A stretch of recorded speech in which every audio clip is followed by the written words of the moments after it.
Good afternoon, everyone. Welcome to the 2021 Humanities for the Public Good Symposium at UNC Chapel Hill. My name is Malinda Lowery. I'll be your host for this session.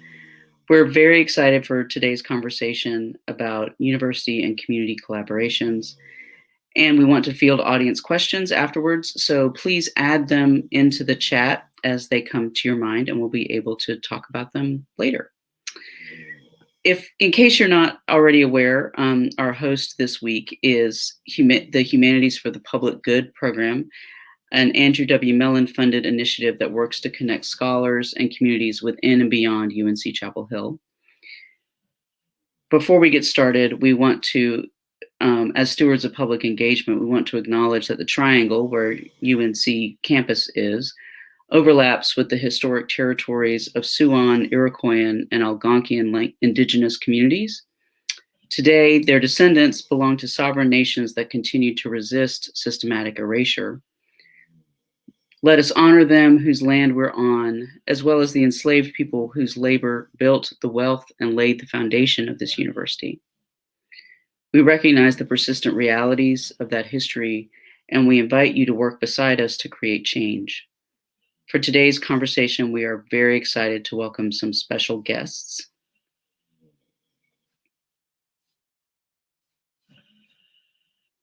I want to introduce our panelists, and I will read short bios of their work to familiarize you with them.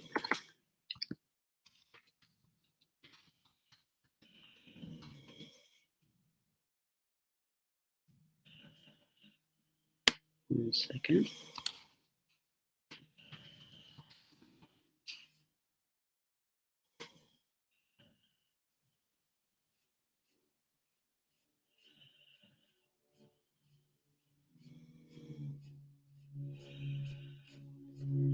Our panel today features staff and faculty and students and activists and teachers and scholars, all of whom are affiliated with North Carolina generally, with the UNC community, and have deep roots in community engagement in lots of different ways. We are very glad to be with Lynch Adkins, who is the Native Student Engagement Coordinator at the UNC American Indian Center. There she plans and implements programs like Carolina Horizons, the new Native Student Orientation, the Native Pathways to Professional Development series, and others. She cultivates partnerships and coordinates events that foster professional development for American Indian high school and undergraduate students. Quay is a citizen of the Hallawasaponi Indian tribe and has strong connections to each of the tribal nations in North Carolina, as well as many beyond the state due to her lifelong community service. Dr. Heidi Kim is an associate professor in the Department of English and Comparative Literature at UNC.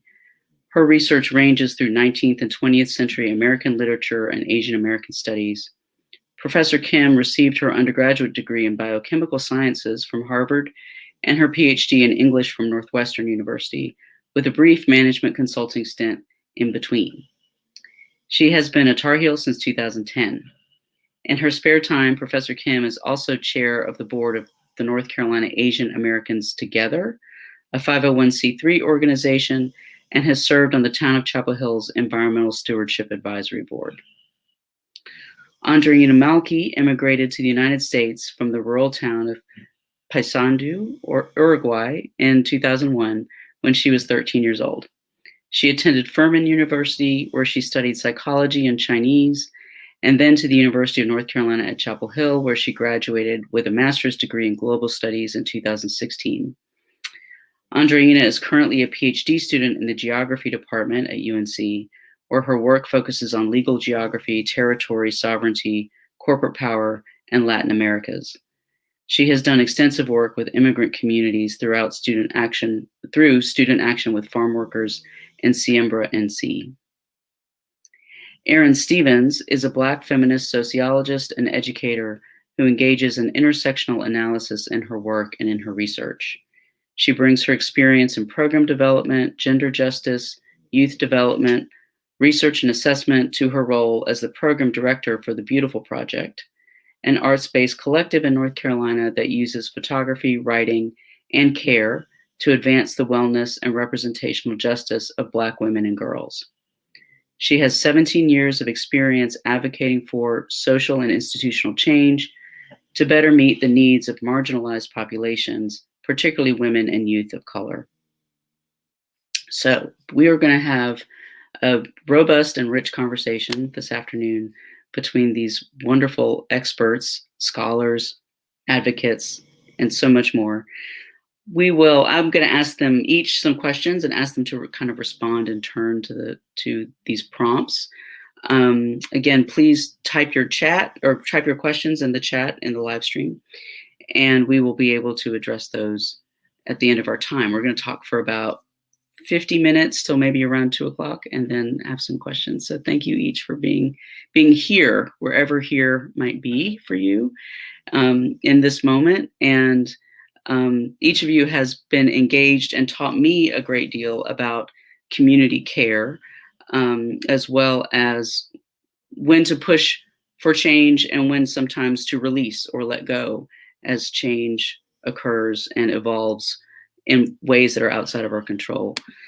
I want to start with a question about community and wondering how each of you define it. I think that's an important premise to start talking about community engagement, certainly from an academic perspective. Quay, would you go first? Sure. Thank you for having me today. I'm really honored to sit on this panel. When thinking about community, I think about it in a few different ways. I think about it in the general context that it is basically a collective group or people, etc., that are working together on a project or just in general around a common topic or a theme. So that's the general piece of community. But then also too, I would say working with our American Indian communities, I think oftentimes it's broadened in the sense that it's a feeling. It's how we look at each other. It's how we embrace each other. It's how we come together to focus on a topic as we reach our communities. And I think community is always evolving as well. So you start out with your core group of individuals, maybe who's working on a project, and those people who you assume are going to be affected by it. But then slowly you'll see that each other individuals can come to the table with different strengths to help add to your project, so your community can grow over time as well. Thank you. Andreina, do you have a perspective on a definition of community? Yeah, so I can try to share some thoughts that I think align a little bit with what was just said. So I think as someone who migrated in those like preteen years when like finding who your people are is so important. And then again, once I was a very young adult from South Carolina to North Carolina, this question of like who my people are, who my community is definitely one that is always on my mind, as I'm sure it is for a lot of people. From like my early experiences, community meant my neighborhood, my family, the people that were in close proximity to me. I think once my family migrated to the US, that got disrupted a little bit, and community became less of a geographical concept and more of a one of shared, imagined or lived experiences, particularly that of Latin American immigrants to the US South. And one that was really formed through language, so Spanish speaking in South Carolina, which at the time wasn't a lot of folks. So those categories of proximity, shared experience, whether lived or imagined, have been sort of destabilized in many ways in my understanding of community, but then also made more complex as part of what I think would be my current definition. A few more things that I would say aside from that shared experience and geographical proximity would be the sense and the practice of community. So where and with whom do I feel that I belong?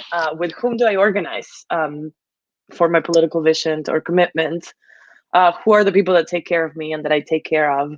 And I think all of this are community for me, and I'm a part of multiple communities, and I think communities is inherently always multiple at all the scales, right? Like from my closest friends kind of community to my political community. And I like to remember that all the skills are socially constructed, and that no like verbal definition could, of course, capture that feeling that I think the Cho was referring to. Thank you. Heidi, would you tell us about your definition of community? So I think I have some commonalities with Andreina. I think that, you know, my family are immigrants, and I didn't grow up with a really strong ethnic community. So to me, I've always had multiple communities, and I've always felt like I moved through multiple spaces. That's a kind of personal definition, right? Right now, a lot of the work that I do is with or about the Asian American community, both with UNC's Asian American Center and with North Carolina Asian Americans together. And the Asian American community is a really large and diverse community. And when you're drawing that definition, kind of thinking about who is included in that community, who you might define to be part of that community might not be the way that people define themselves. So it can also be very tricky in that sense. And so I'm always feeling like I'm working with multiple communities, both personally and professionally, and also recognizing the kind of blurriness of the boundaries around the way that you try to define a community. Thank you. Erin, we'd love to hear from you. So yeah, thank you so much for allowing us to be a part of this space. So when it comes to defining community, I thought about this, and really it comes down to the people, the folks that I've linked up with, because our individual and our collective wellness is bound up together. And this is something I think is true both personally and professionally for the different communities that I've been a part of, that I've linked up with, that I've aligned myself with, as well as what I was being brought into from my, Black community, and both in the sense of family and extended family that was created, but also in terms of whenever I was in a new place, particularly when it was predominantly white, of who reached out to me first and who said, you know what, the way we get through this is together. And so that those entities sometimes, like who's in that community, has changed at different times. Sometimes there's also, obviously all sorts of issues, because ultimately I see community is rooted in relationship, and is rooted in this some sort of mutual recognition, whether it's deep and profound, maybe it's just the beginning, but this idea that there's something here, that we need each other in some way, and that can be rooted in joy. It can be rooted in memory and survival and transformation and liberation. But it is about this something that links us and brings us into some type of togetherness. Thank you.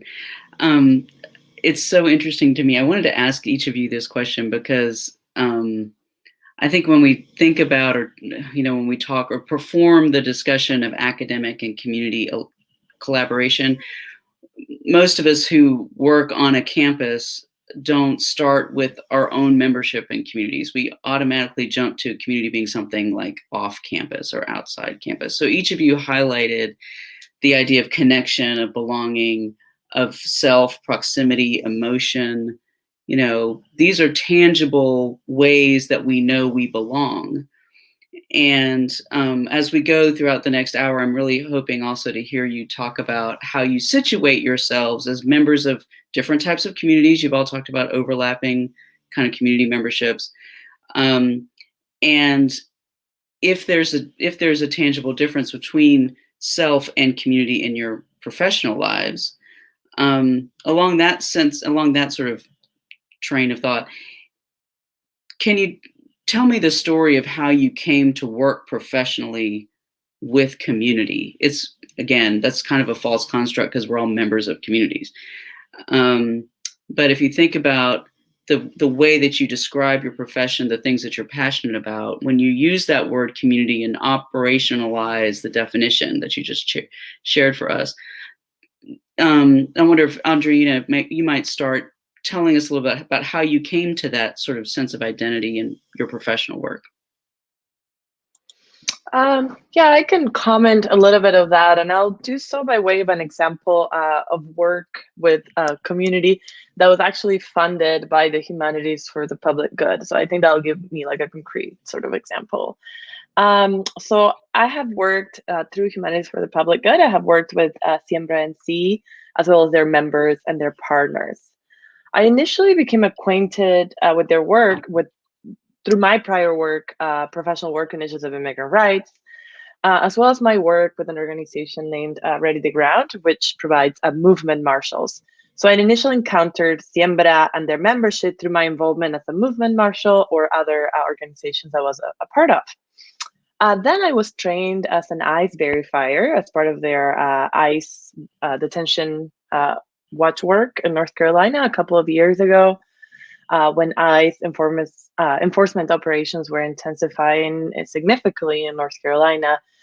And over the years, I have developed a number of personal professional relationships with the organization staff, with various members, and I have volunteered my time and skills, as well as collaborated in different ways with various degrees of involvement and formality, from just translating and interpreting to verifying ICE presence, to being one of their volunteer ICE detention hotline operators, and in a more formal way through the Humanities for the Public Good work as a research fellow. So my relationship with this community was cultivated in a very gradual, non-transactional way that kind of waxed and waned according to my needs, as well as the needs of the organization, as well as the political moment or what was happening in the world. I didn't know what was going to happen when I first began the collaboration, because it wasn't a very intentional, oh, I have this research project to do, and therefore I need to reach out to these folks.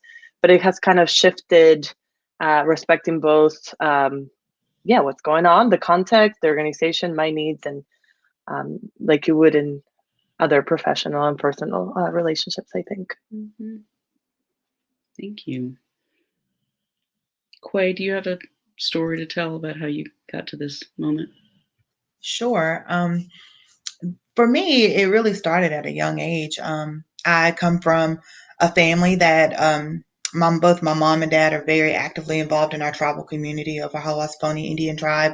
And so just following in their footsteps, they're both ceremonial leaders, very active in the political side of advocating for rights and equity for our tribal community. So I just fell into their footsteps, honestly. I mean, from a very young age, I was right alongside my mom, learning pottery with her and just cultural everything.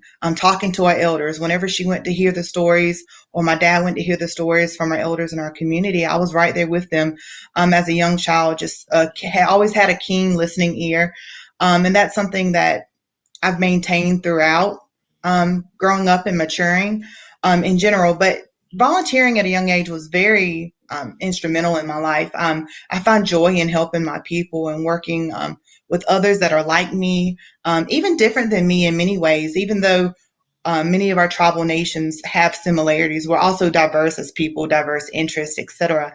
And so it's always interesting to hear another Native person's story and to see the ways that it connects with my life, but also how diverse and different it can also be. But just volunteering in our communities, I helped my grandmother with the food bank, all of these things that were really rooted in servant leadership. And that's something that I feel is a common thread amongst many Native peoples who get into the work of helping our people in general.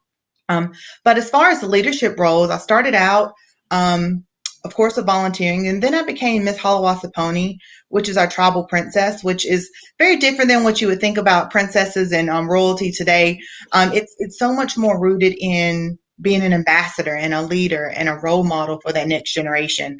And so I served as Miss Halawasaponi, and then I went on to be the Miss North Carolina Native American Youth Organization, or Miss NCNAO, so representing all of our Native youth within the state, and then going on to be Miss India North Carolina, which is where I served as an advocate and a voice for all of our tribal people, our tribal individuals here within the state, both those that are members of our 8 state recognized tribes that originate here in North Carolina, but also everyone else who is Native who now calls North Carolina home.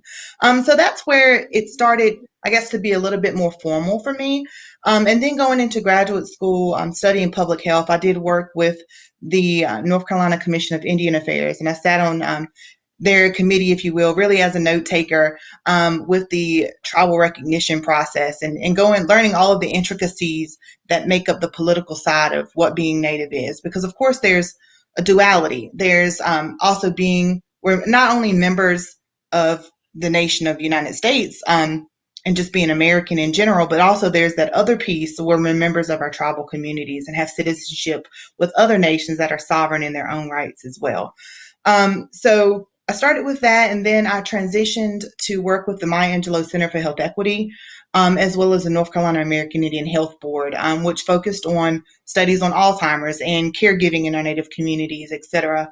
And I think that started even when I was younger. My dad was a medic in the Army and always had an ear attuned to medical herbs, natural remedies in our community. So I feel like really it was just destined to be. And I really feel blessed that our Creator it always seems like He has ordered my steps. Sometimes if I'm feeling confused, I just need to let go, and it just seems like the next thing falls in place for me. And I was very honored to stumble upon the American Indian Center in a way too.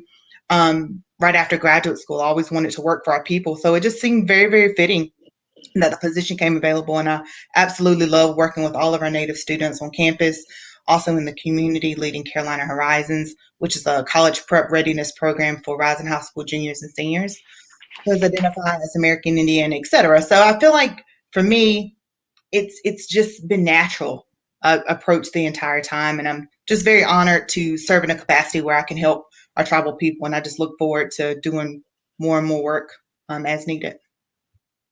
Thank you.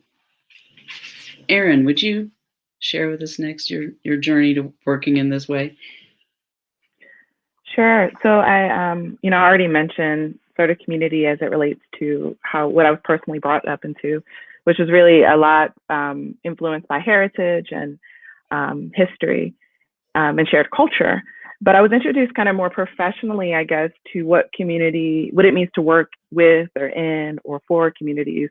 Actually, when I was at UNC, I got my master's in public health from UNC in health behavior and health education. And so we did this work with communities. We were part of our intensive training, which was in this methodology called action-oriented community diagnosis, was this idea we will be paired up or in groups through community preceptors, introduced to a community that had some type of needs, and work with health professionals to kind of interview and talk to the community as well as the health providers to help create some sort of framework and facilitate a community-oriented action plan to address the needs. And so this was often community as it was sort of geographically placed, but also this idea that of a people in need, of a people potentially without services,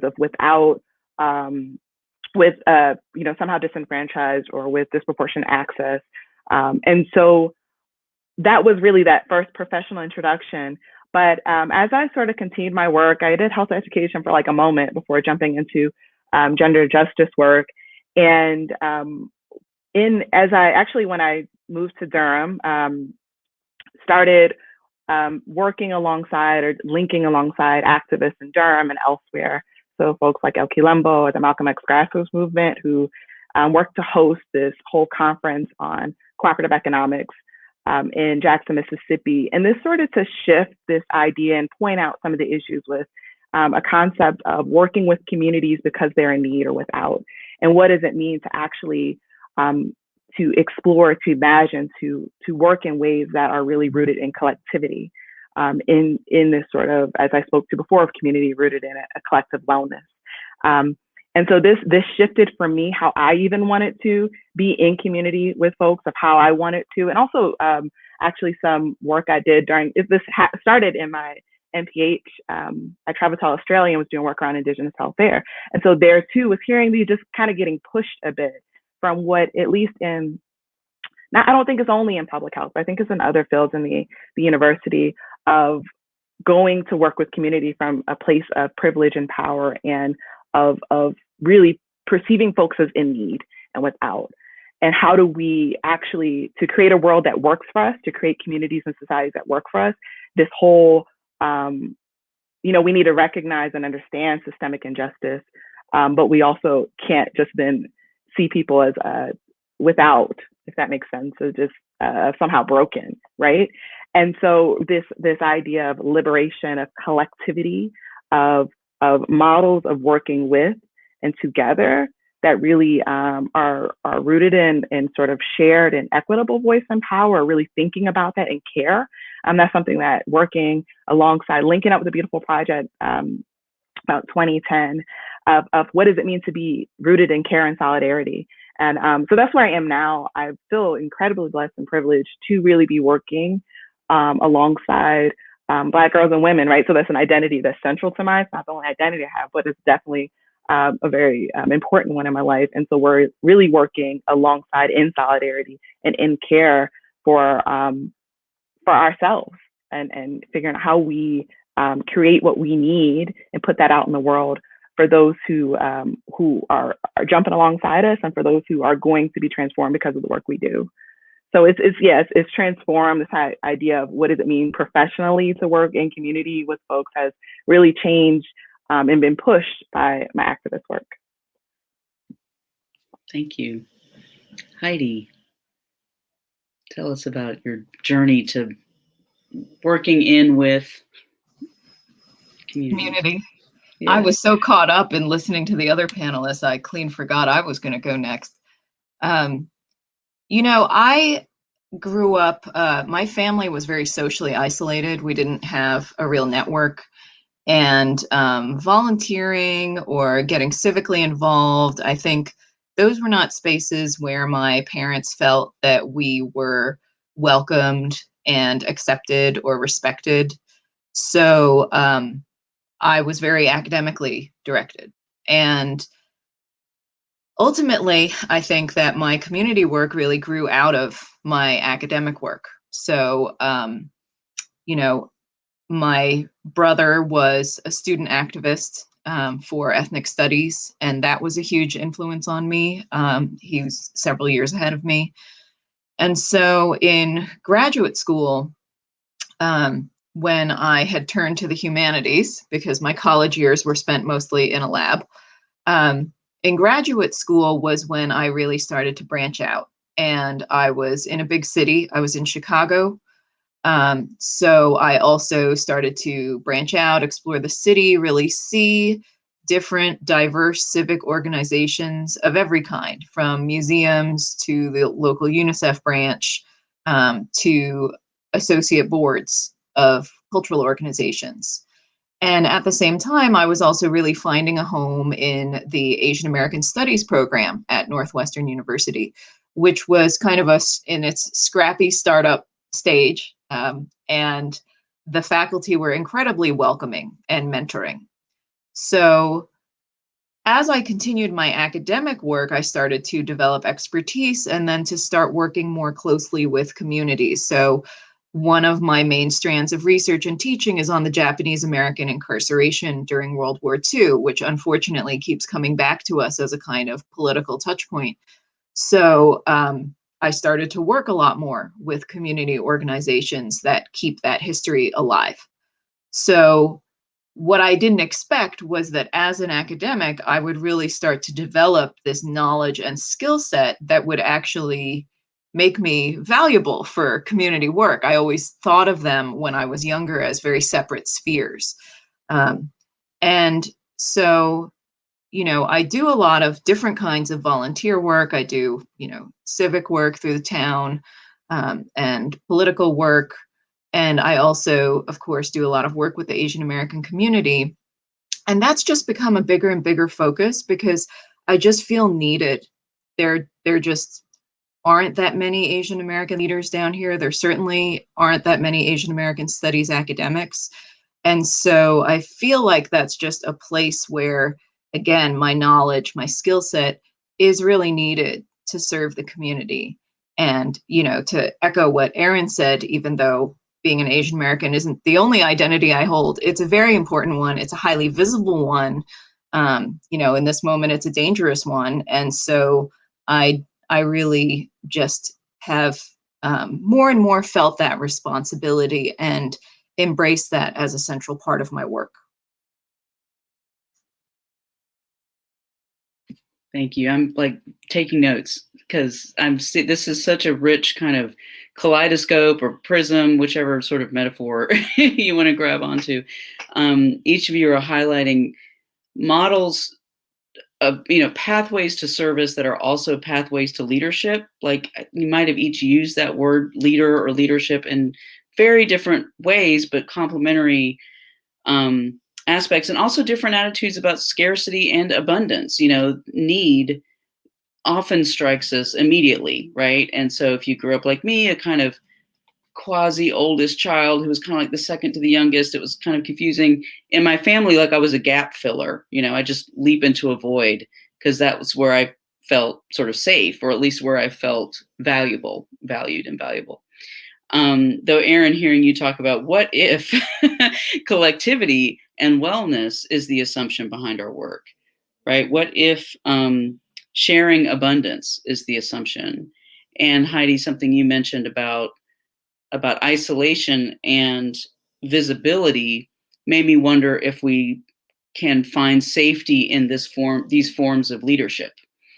So the danger that we experience as marginalized or racialized bodies in the United States can be transformed perhaps with a kind of mindset of abundance behind that. Quay, your experience as for those of you who may not know what it means to be a Miss Indian North Carolina or a Miss Halawassaponi Indian Tribe, it's really a position of elected leadership that you have advanced through in your adult life, that begins with a sense of belonging to a family and to kind of a tight-knit unit, but quickly, moves into realms that have to stretch your capacity, where you have to learn new kinds of skills. And Andreina, the way you talked about the varieties of expertise that you've brought, if it's health, if it's language, if it's education, the arts, economic development, these are all things that you've touched on in your work with communities, and the frameworks that you all are kind of helping us understand really, I think, help me reimagine, collaboration. And so segueing to kind of our next thought is, what kinds of collaborations do you enjoy participating in? What kinds of collaborations serve you? And I just want to encourage our viewers to think about, again, this is not just like people on campus collaborating with people off campus. We collaborate, assuming our work is driven by a kind of safety, security, and abundance model. We wake up in the morning collaborating and we go to bed collaborating. So it's not necessary. It doesn't wind up getting isolated very much into our identities and into the way we live our lives. Erin, would you tell us first what kinds of collaborations you enjoy? What kinds feed you? Sure. So I think the type of collaboration that's always been most interesting and exciting for me is rooted in imagination and creativity.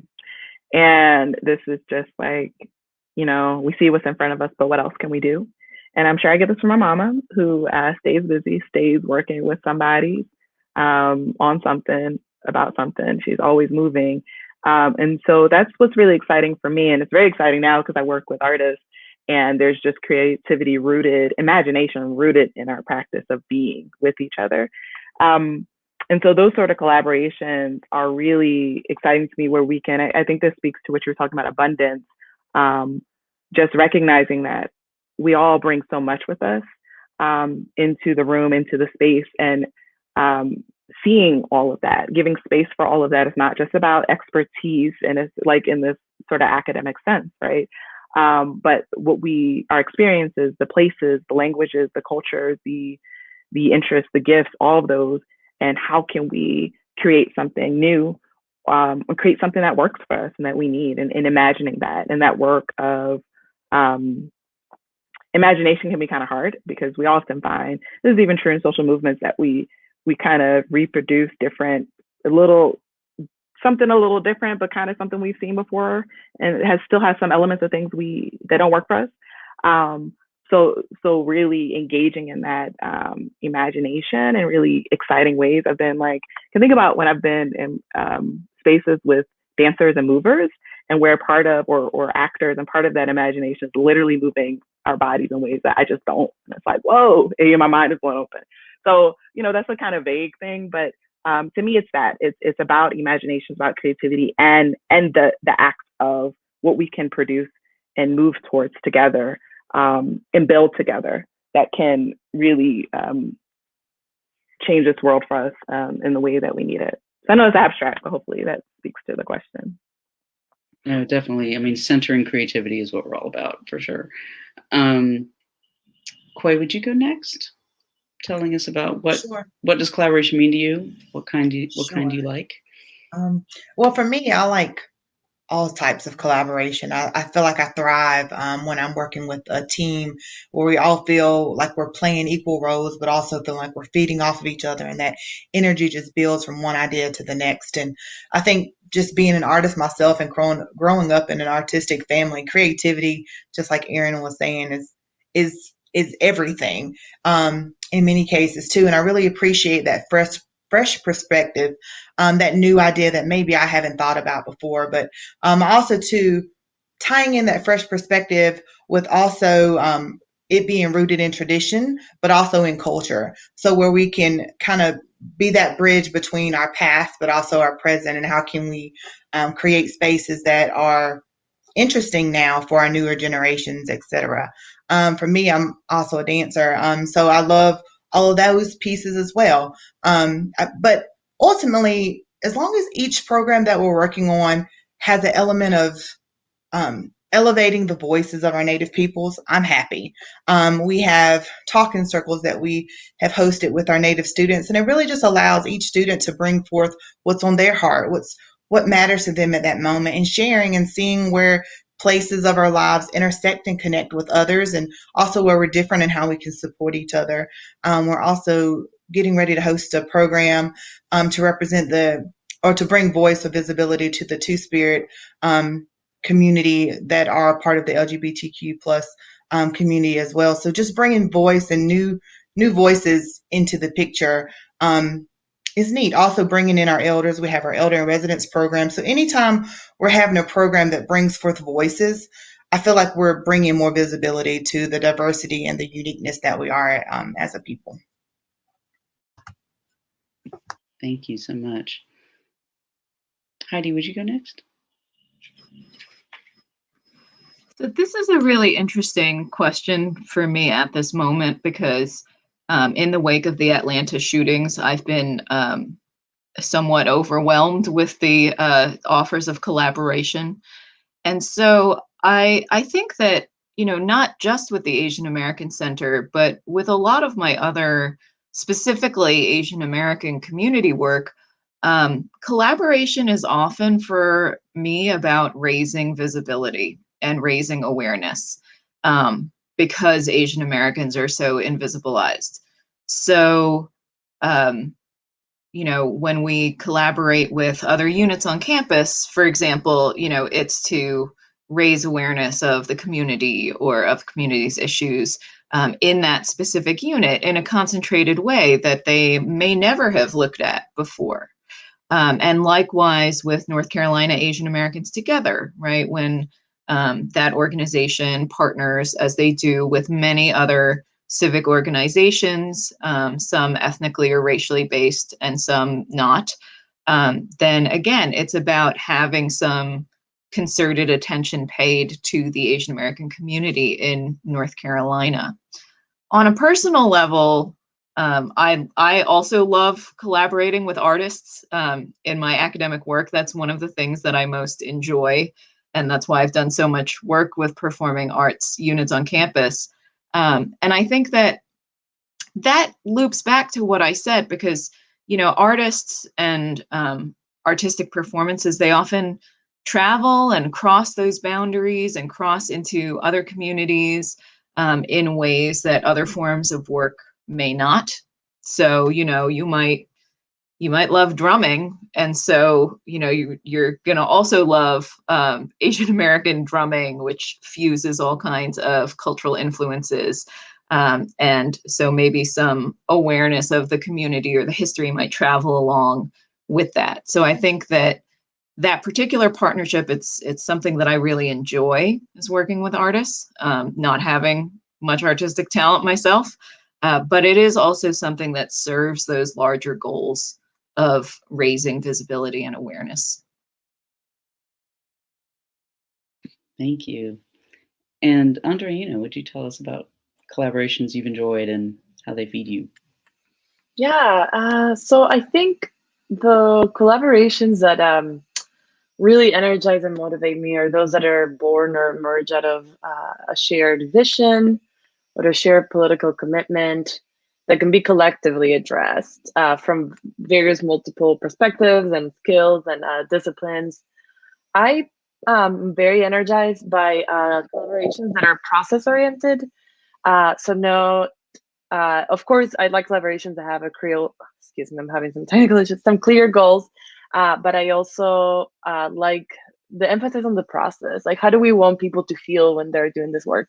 How do we want everyone participating to feel, including the conveners or, I don't know, like core teams, as well as people that are participating in different ways? What can we learn from this? How is this an experiment to get us closer to something that we want? And similar to what Erin and others have touched on, I think that I see collaboration, even if it is addressing a material need, even if it is a politically oriented type of work or collaboration, I like collaborations that are also cultural interventions. So we're not just doing something with this like very, very clear goal of, getting a X, Y, or Z, but we're also doing it to experiment in the process, to experiment with different tactics, to be creative. And we trust the people that we're working with, and that they will follow through, that they will be creative, that they're invested in this. I think that aspect of the collaboration that is trust-based, that is dynamic, that is process and goal-oriented, that is addressing a material need or a political organizing need while also posing a cultural intervention, I think is the type of collaboration I enjoy the most. And the one that I'm very grateful to be able to do with folks that I work with. Thank you. Again, some really interesting intersecting ideas coming out of those responses. Or everyone highlighted the importance of creativity. Heidi, you brought in, sometimes just bringing something you love into a collaborative space means that you're going to be open to learning or participating in ways that you didn't imagine. A drumming example is good because the classroom is a collaboration. A lot of times, students need to bring interests that they have outside that particular discipline or skill area to their work in your classroom. And sometimes it's important to just be a participant in a collaboration, not always a leader, and to be able to adapt your roles between participation and leading, or laying the groundwork, or following, the flow of the group. Both Erin and Quay talked about voices that are not always as central as they should be in goal-oriented collaborations. And when we have the opportunity to elevate certain kinds of voices, we seize on those. Those are the things that feed us the most. Bringing about, intergenerational voices, intersectional identities as, very central to collaborations. I feel like is something that you all touched on in different ways. And Andreina, thinking about being process oriented, that not everything has to have a goal or be about a goal or be exclusively driven by a goal, means that you also have to center trust in the collaboration. That, without trust, we can't really take risks as members of collaborative teams. I think for me, one of the things that I've seen going back a long ways between tribal communities and people who work in universities is the time it takes to build trust isn't always there. And being able to then take a risk doesn't happen.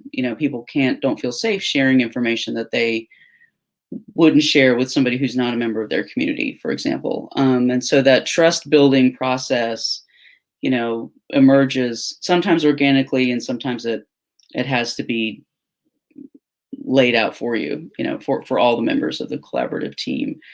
I would love to hear y'all talk a little bit about what you wish other people in the university understood about working within groups of people who don't align themselves with universities. And I'm using that kind of turn of phrase because I myself just get kind of burned out with the university and community binary or dialogue or dialectic. So I'm just starting to think, can we talk about people who are aligned with universities in one aspect of their life and people who are not aligned with universities? Anyway, one way to frame these kinds of partnerships that you all have engaged in. So yeah, thinking about what you wish people in the university understood about working with folks who don't necessarily align themselves with universities. Quay, when you and I met a few weeks ago, we definitely had this conversation. Would you share a little bit about what you've learned over the years? What you wish people knew? Yeah, so it's interesting. So we talked a lot about the use of the American Indian Center and how it can actually be helpful in facilitating and maybe even providing technical assistance, guidance as maybe you from different other organizations are thinking about partnering with American Indian communities and how we can be helpful in that space, but also how to make the most out of that partnership. And so we at the American Indian Center are ultimately a public service center. So we bridge the strengths of Carolina with the strengths of our Native communities. And that means that we have a lot of interest. And thankfully, there are a lot of individuals who are interested in working with our Native communities, but it takes a little bit more than just interest, right? There's like that investment, that coming to the table in a way that's actually going to be received well by the communities, and really to establish that trust that we were just talking about. Because if you don't come to the community with trust or establishing trust fairly quickly, I mean, it's pretty much can give you a little bit of an early sign as to how the success or the progress of your plan or your program is going to work. We're just, as American Indian people, we have historical distrust and historical trauma that we have dealt with, and it's taking a long time for our communities to really combat that and really kind of rewrite those wrongs that have happened in our past. And so, how the American Indian Center can be helpful is, if you have an idea or a plan, definitely do your own homework first. Learn the tribes that are in our communities and what their interests are. If that means go ahead and introducing yourself into community activities. For example, go to our tribal powwows. Go into our websites, learn a little bit about the programs that are already happening in our tribal communities and see maybe where you can fit into those. I mean, if it is a fresh idea, really think about who those key stakeholders are going to be prior to reaching out to the community directly. And then using us as a process to help kind of maybe be a bouncing off point or a sounding board for what your ideas are. We at the center are not in a position to really come up with all of the ideas on ways you can collaborate with Native peoples from the get-go. It's really helpful when you can come to our center or come to us as staff and with an idea that you have in mind, and then we can tweak it and really figure out who is the best person for you to be in contact with, et cetera. And we've seen differences in different partnerships. If you come in maybe having an agenda of your own, wanting to learn more about yourself, or wanting to I guess just coming in a way that's going to more or less feed you more so than feed the community, that's sometimes felt by our communities immediately. And so those that are really rooted and grounded in the central idea of helping the community, really benefiting them, listening to what it is that they're interested in working on, and maybe doing that project before you do yours as a way of gaining that trust. And so we've seen one perfect example, I should say, is David Salveston. He is a professor at the university, and he took a group of his students and really had a lot of ideas and thoughts, and he knew he had a skill set that could be beneficial to our tribal communities, and also students who, more frankly or not, needed assignments to work to show their grade in their classes. And so he brought forth an idea in his skill set, and we paired it with the Coharie tribe, and really worked on their Greater Coharie River initiative. And they worked together to help clean out the river. And now we're seeing where the tribe has been able to use that as a means of sharing their history and culture, but also taking visitors down the Coharie River on kayaks to just learn about their culture and share. So we're seeing how those strengths from Carolina and the community really can be paired together. And so that's what we kind of spoke to a little bit before. But just thinking about what the university, what I would like for the university to know about our community work, I would definitely say that it's important. It's definitely important, and that oftentimes the numbers are not as important as our impact. And so it's tricky sometimes with how many people did you participate in, or how many people were a part of this collaboration, rather than seeing the greater good, the big impact that has been made in our communities. Because we really are touching lives and we're transforming communities. And that's something that needs to be invested in general. I mean, oftentimes we're seeing where it's harder to get funding for programs that have lower numbers. And so instead of looking at the impact, so that's one thing I would say I wish that was more valued in a community setting. And oftentimes the individuals, all of us on this Zoom meeting here, or through StreamYard, just in general, as we're bringing our full selves. And just like Malinda mentioned before, we're not just community members doing community work at UNC or wherever we're situated. We're also community members that are part of that broader population, that broader community sense. And oftentimes that means that we're going above and beyond because it is a part of our passion and our understanding. And that, to be honest, that's what's making our work so beneficial. And we're yielding the results that are amazing in our communities. But it's definitely something that we're putting so much more of our heart into as well, too. And it's great when we do have opportunities for the university to support those type of programs. Well said. Thank you. Andreina, would you share with us what you feel like you want people to know? Sure. So I didn't align myself with the university in my activist or organizing work until recently. In fact, I left the university initially after my master's because I wanted to do more community-grounded movement work.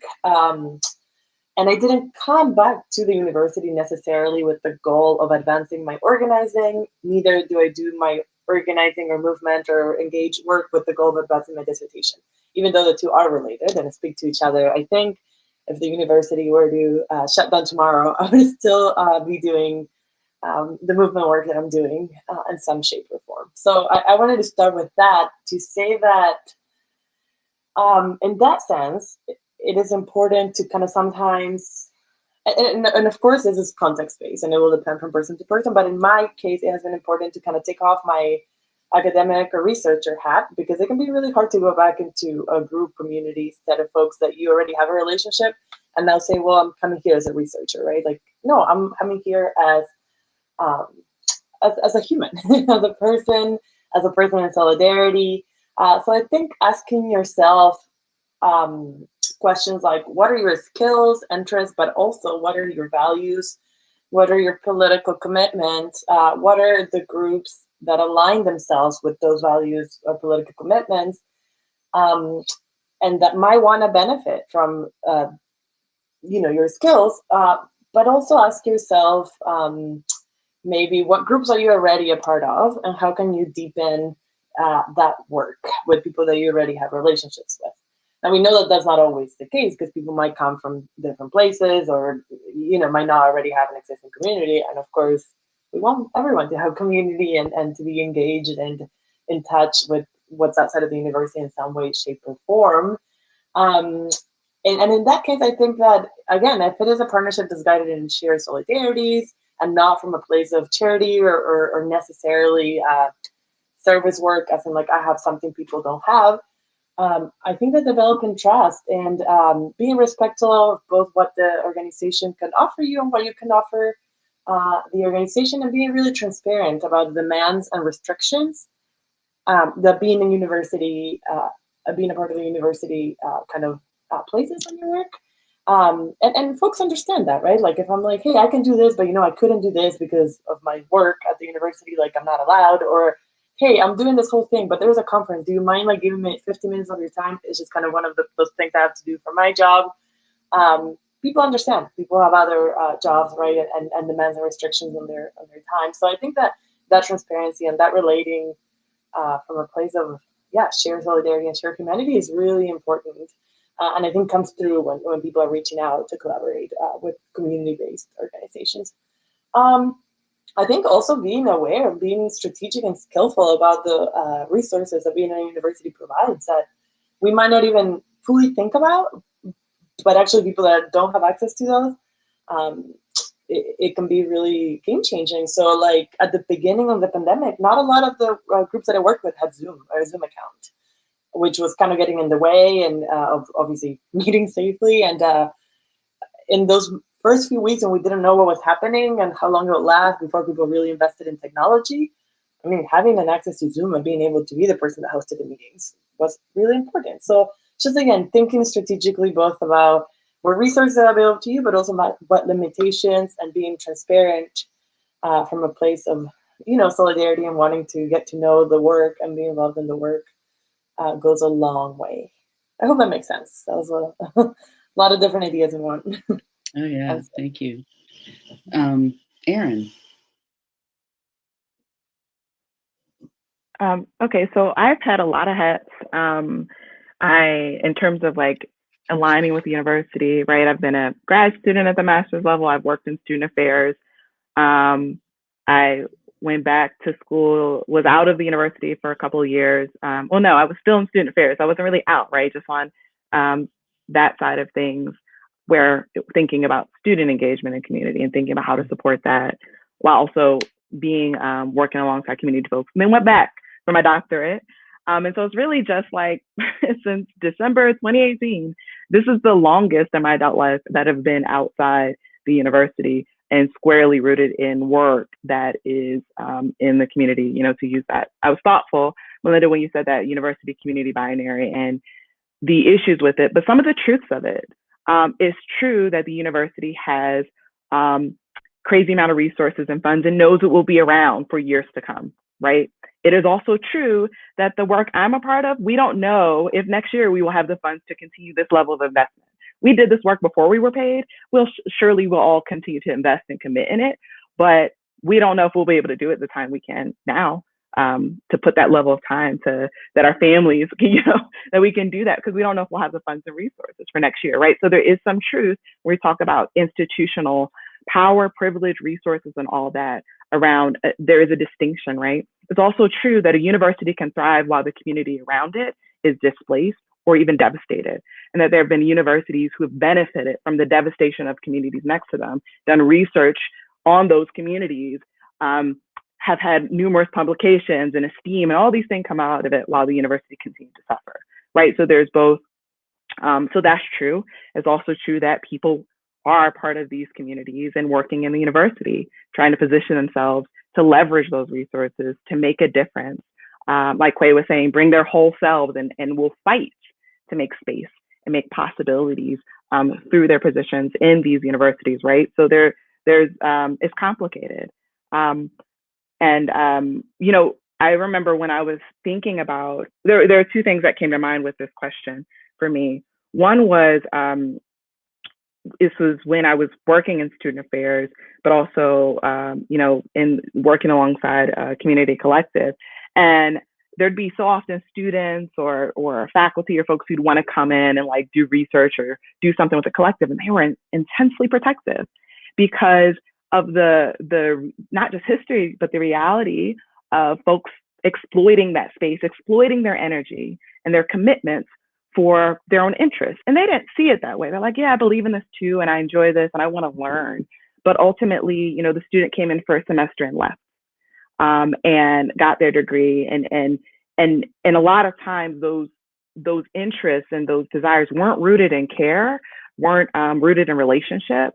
But we're saying, well, we have some common interests in this moment, maybe, but that wasn't necessarily true. And so they were intensely protective about who they let in that space, and only really allowing for students even to come in if they knew as a collective, we have some needs and we can actually leverage the university resources for this. So that student group, let's let them come in and make a film about this for us because we don't have those tools and resources.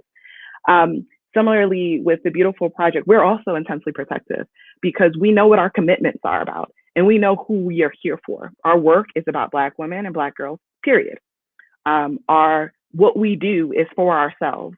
And anyone who's coming in who can't be in relationship with us, can't be in solidarity with us, we're gonna kind of hit pause and question that, or say, well, here's the extent and here's how far. We're being very protective because we are committed to not allowing our work to cause harm to anyone who we work alongside.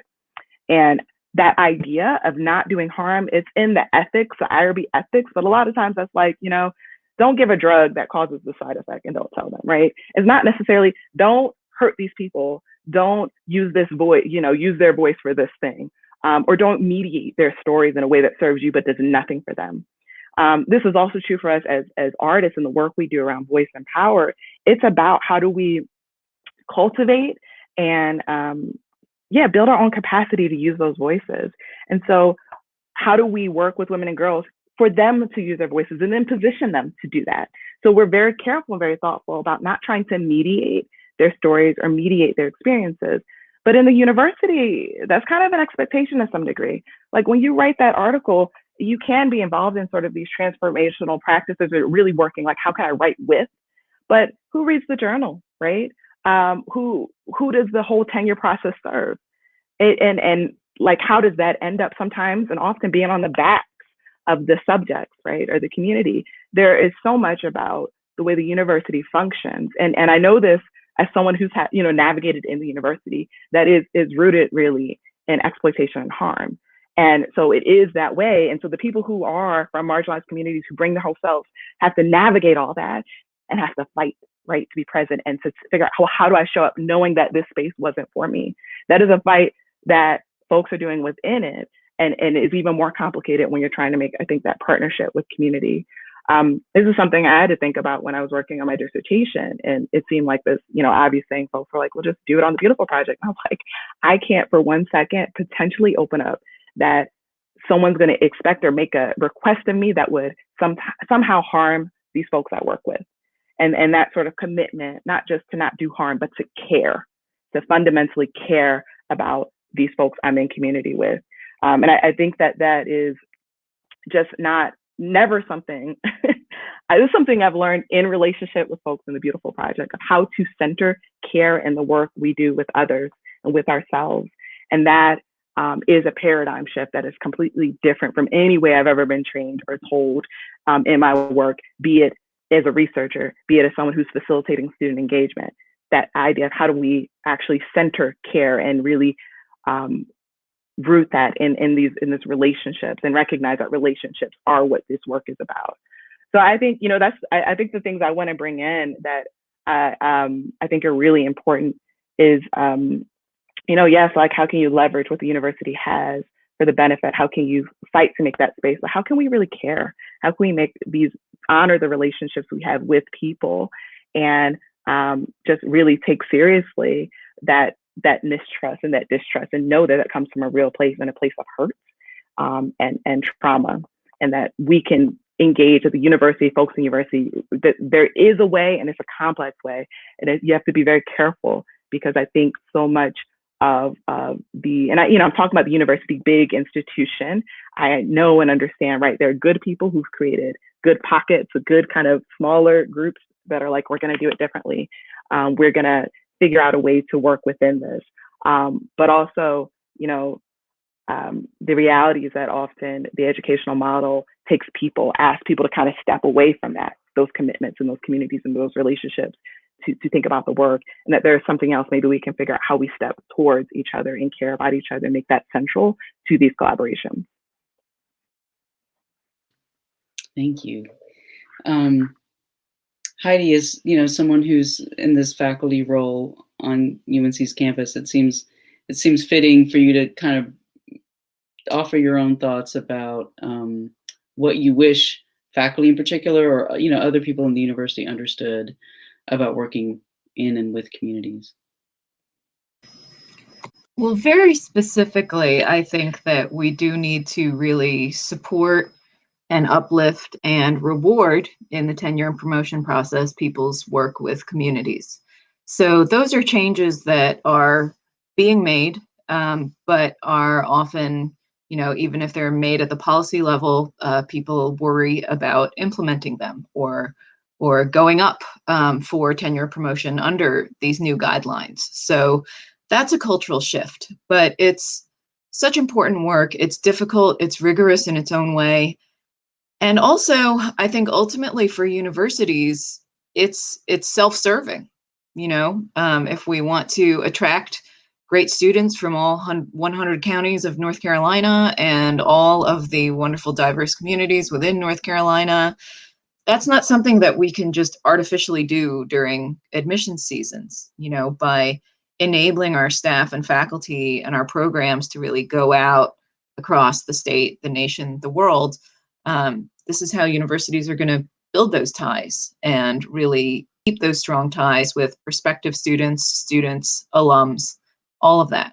So I think it's the right thing to do, but it is also a self-serving thing to do. And surely that should be the sweet spot for us. Thank you.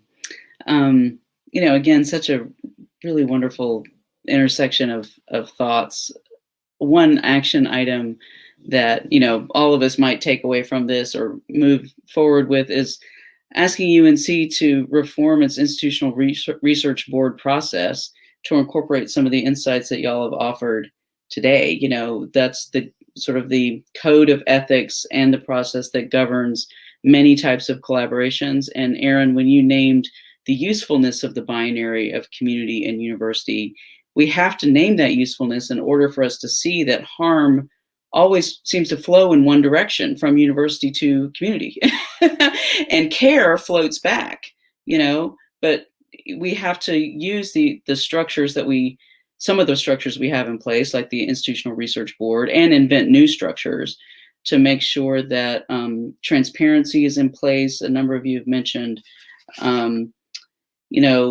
solidarity, not charity. I think the principles of solidarity are things that can be incorporated into research ethics, especially when they're in partnership with community members outside the university.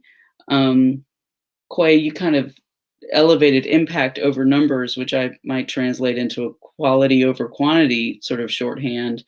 When we think about universities as corporations, care very much about return on investment, but they tend to see that return in larger and larger numbers of people who can access through admission season, for example, Heidi, like you were saying, rather than the notion that one student doing something transformative in a variety of ways can prevent or mitigate generations of harm. For example, when we think about historical trauma, or the ways in which historical trauma can be addressed through high impact collaborations, and particularly in the ways in which communities can direct the ways that they want universities to participate. Andreina, I think you highlighted how we have a luxury in our ability to plan. Well, Erin, you said this too. Universities, we can plan. We know we're going to be around next year. We know that we're not necessarily thinking about what's the bottom line of this year's budget, or what's the benchmark that we have to meet. And members of communities, particularly people running 501c3 organizations, often don't have that type of luxury to plan. And at the same time, we don't want universities to thrive while communities suffer. So when the sorts of insights that y'all have offered today can be brought into structured, informed care as a premise for collaboration, that becomes like a very powerful way to transform these relationships. So I would, love to have a few minutes for folks who might be with us in the audience to ask questions. If those of you in the audience want to respond to the questions that we've all responded to, I know we would love to hear those insights as well. I know we can all check sort of the comments section. and look for what you see already in the comment sections are links to the various organizations that are with us today: the American Indian Center, the Beautiful Project, the Asian American Center, Andreina, Student Action with Farm Workers, and Siembre NC are two of the organizations that you work with.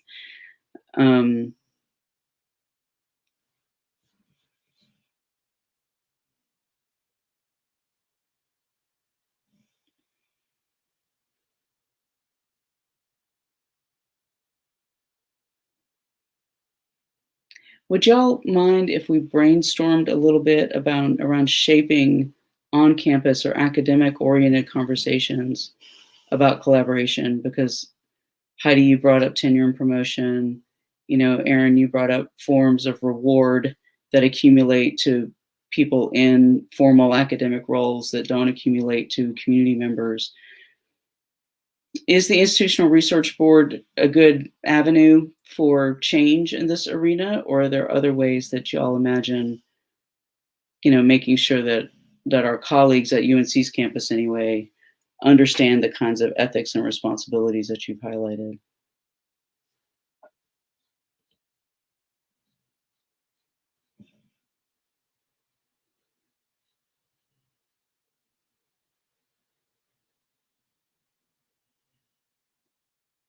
Take your time. I can speak a little bit to this. Even though I'm no longer in the university, I know, so the IRB really emerged because of all the, medical harm, or just all the harm done to communities and the need for this. I don't know, right? It's an interesting idea.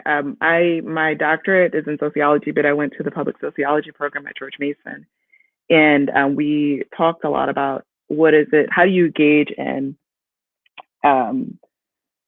of research or public sociology. Like, what does that mean? What does it mean to do public sociology? Who is it for? How do you do that work? And there were so many different ideas, but it did, at least when we're talking about training researchers, highlight curriculum and what are the sort of paradigms taught and how are people being kind of put in the world. Definitely what Heidi said about the tenure process and what's rewarded, what's counted as valuable work is good work, it's public work often is, and it's just seen as community work or that's nice, but not really giving much prestige or importance. So I think there's curriculum as that. On the student engagement side, when you're kind of in these student affairs places, I think there's a lot of really great work that's been done that I've seen of folks who are in that university to hopefully try to change how people engage in their identity and in the spaces that affirm and are part of that identity. Because, students will go to the university and will leave community, so to speak, but search for it and try to refine it and connect to it. So a lot of, I think, student affairs centers really become really important places for students to figure out identity and belongingness. And but I do think they're often not. What happens there is so separate from the thoughts and ideas and the training that is happening in the classroom. There have, though, been some very some sort of, I think, classrooms that have changed that. I think this was it at Duke or UNC? It's been was it one of those places where there was a class that students took along with folks, in the community. And so, changing the actual educational experience and who's in the room and who you're engaging in conversation with. I think that creates different possibilities and different relationships than this sort of when you're just in this room with just other scholars, particularly if the scholars that are educating you have embraced or been rewarded by a sort of model that is, whether or not they mean it to be and so forth, exploitative. So it creates different possibilities. Or some of the education work that's been happening in prisons, where students will go in there and learn a song alongside folks who've been imprisoned. So I think there are definitely some different models out there, and I think a lot of different approaches. Those are some I've seen. Other reactions or responses to the way we can kind of institutionalize these insights? Heidi? I think that since I've been building up this new center. And you and I, Malinda, our centers are in different spots in the university administratively, but I think we have a lot of common goals. And I really see how we're not where I want us to be yet, but these centers can really facilitate this type of community engagement, right? I mean, that is literally what my center is supposed to do. We're an academic and community engagement center. And so as a faculty member in a department, you know, of course we do a certain amount of community work, but we're tied to the academic calendar, we're tied to offering courses and majors, and these centers give us a certain amount of institutional flexibility. And I think will also, again, raise visibility and value as things become a little bit more consolidated, right? I don't want to say centralized because you don't want to take away flexibility and agency from people in this type of work. So I do think that support for these centers and seeing them as really essential and central to the mission of the university rather than kind of, you know, a group on the side that's not part of the core mission is important. And, you know, I think that just because of the nature of a very, very large academic institution, sometimes certain centers or certain enterprises just get overlooked, right? They don't receive the same attention as others. Again, it's just not seen as central to the enterprise. So I think that support for these centers, and also, again, you know, falls back on us to collaborate. And if we're not getting that visibility as being central, to really tie ourselves to that central mission through our collaborations and demand the support and attention that we deserve. Yeah, thank you.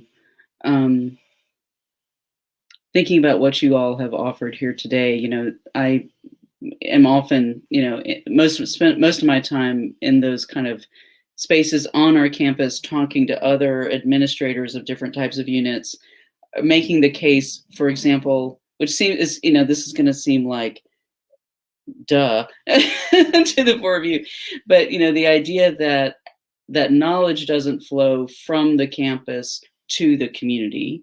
So that's kind of one base layer sometimes that you need to speak with decision makers about. You know, there's just sort of an assumption that we know because we are part of this university, and the university is the home of knowledge, as if knowledge doesn't exist outside the university. So being able to like reshape or uneducate people around where knowledge truly resides, and the idea of knowledge sharing as power sharing is something that is often also new to people who are allocating resources, like you've talked about, Heidi, on our campus. And then, you know, from that basic departure point, which again, the four of you have, you know, gotten over long ago, if it was ever an obstacle for you, you know, being able to think with people who are experiencing, you know, various levels of their own paradigms are shifting, you know, around us in real time. And so universities will sometimes bring solutions, or faculty members, other people wanting to collaborate will bring solutions that the community's already moved beyond that solution. You know, they've moved to something else that is much more urgent and pressing for them. And there's just sort of this institutional lag or inability to catch up.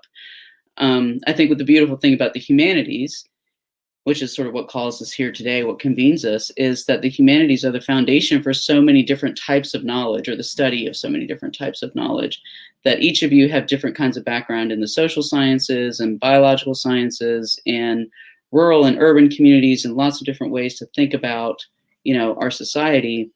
That it's the listening pieces that I think has tied each of your insights together. You're effective collaborators because you're great listeners, and because you know how to set the table for other people to listen in a generative, you know, healing and caring way. So are there other, you know, last thoughts or things that you want to make sure you leave us with before we talk about tomorrow's program?